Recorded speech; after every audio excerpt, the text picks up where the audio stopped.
महाराज जी, आपके चरणों में कोटि कोटि प्रणाम। महाराज जी, श्री जी की कृपा से मैं 7 साल से प्रतिदिन मंदिर जाता हूँ, प्रतिदिन नाम जप भी करता हूँ। पर मेरे जीवन में जब भी कोई प्रतिकूलता आती है या कोई कार्य सफल नहीं होता तो मेरे शरीर के रिश्तेदार मुझे कहते हैं, कहाँ गए तुम्हारे भगवान? प्रतिदिन मंदिर जाने का क्या फायदा हुआ?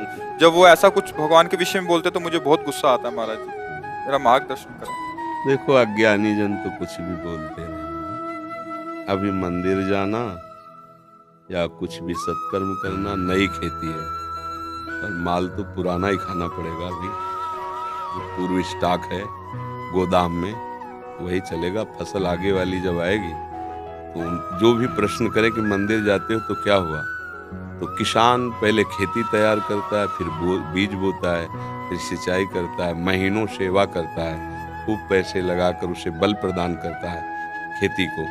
फिर जाके जब राशि का समय आता है, जैसे निकल गया, अब 1 मन गेहूं बोने वाला 60 मन गेहूं उसी से काट रहा है।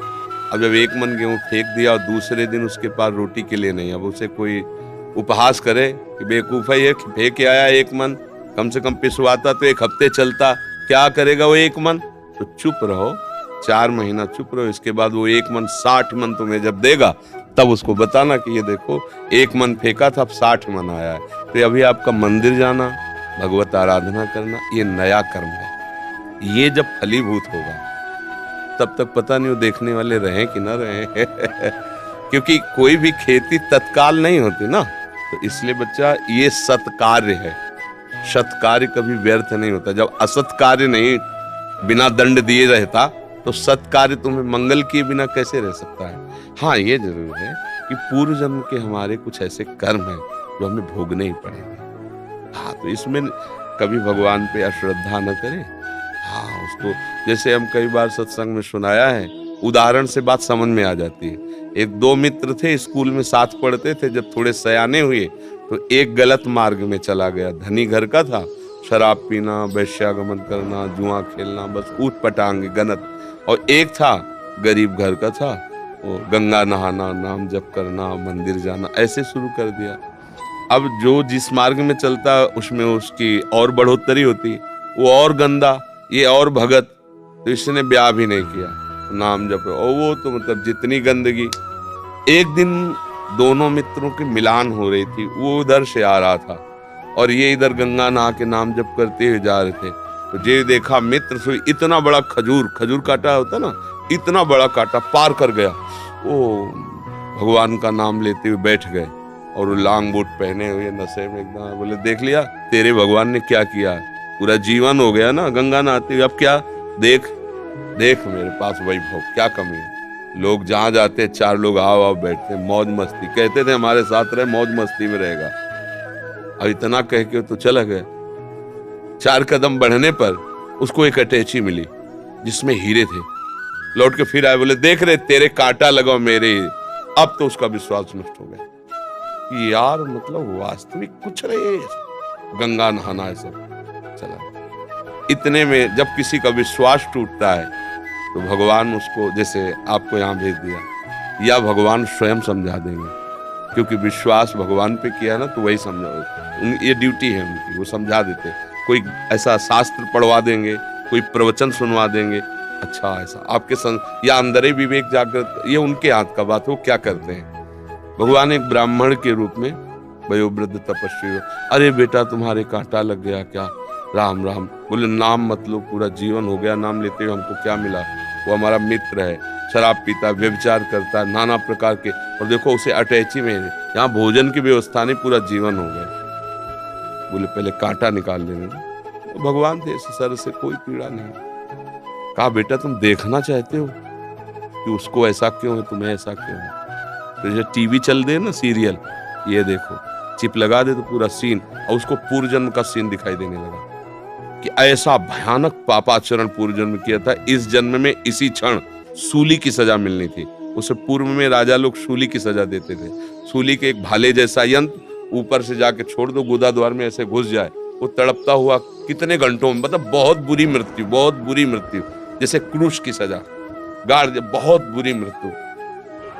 वो तुम्हारे इस भजन के प्रभाव से सारे पाप नष्ट हो गए, एक खजूर के कांटे में निकल गया।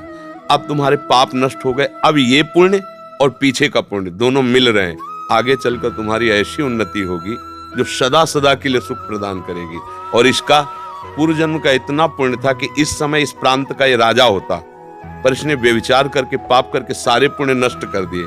अब इसको जो एक अटैची में हीरे जवाहरात मिले खाली, बस समाप्त उसका पुण्य।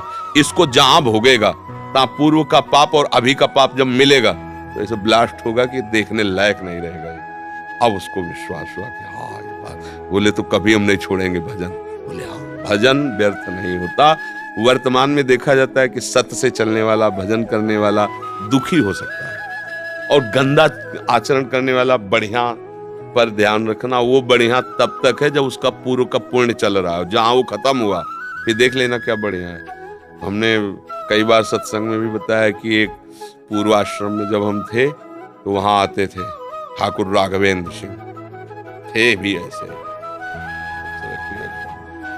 20 आदमी राइफल लिए उनके पीछे चले, जब जैसा मन है जिसको जूते से पिटवा दिया, जिसकी माई बहन की तरफ गंदी दृष्टि उठवा लिया, और उनका भाई सुरेंद्र राक्षस समझो। ये मतलब कोई कथा नहीं कह रहे, घटना। हंसिया से काट देता, बड़े बड़ों को चीर, और बड़े बड़े अधिकारी वो जमींदार उनके यहाँ मतलब महल बना हुआ, आज भी महल बना हुआ उनका। समय जब गिरा तो बड़े वाले को एड्स, राघवेंद्र सिंह को, अब मुंह छुपाए, कानपुर में दवाइयां चली, वो मरा। जो ही मरा तो विरोधी जनों ने चील की तरह छोटे वाले को नोच डाला, वो मरा। अब सारी जागीर में केवल बहुएं, वो भी खेत नहीं जुत सकते क्योंकि हजारों को पीड़ा दी थी ना। परती पड़े, परती माने कोई जमीन में अन्न नहीं उपजा सकता, खाने को दुर्लभ है, कोठी में रहते, कोई सहयोग करने आ गए ना। रावण की खोपड़ी को जब बंदर लात मारते थे ना, कटी खोपड़ी, तो मंदोदरी रो के कह रही थी, राम विमुखस हाल तुम्हारा और रहा न को कुल रोवन। एक समय था कि जब चलता था रावण तो पृथ्वी कांपती थी, दिग्गज चिकाड़ते थे। वही भगवान के विमुख जब हुआ, लात मारते थे खोपड़ियों, फुटबॉल की तरह रावण की खोपड़ियां। राम विमुख हाल।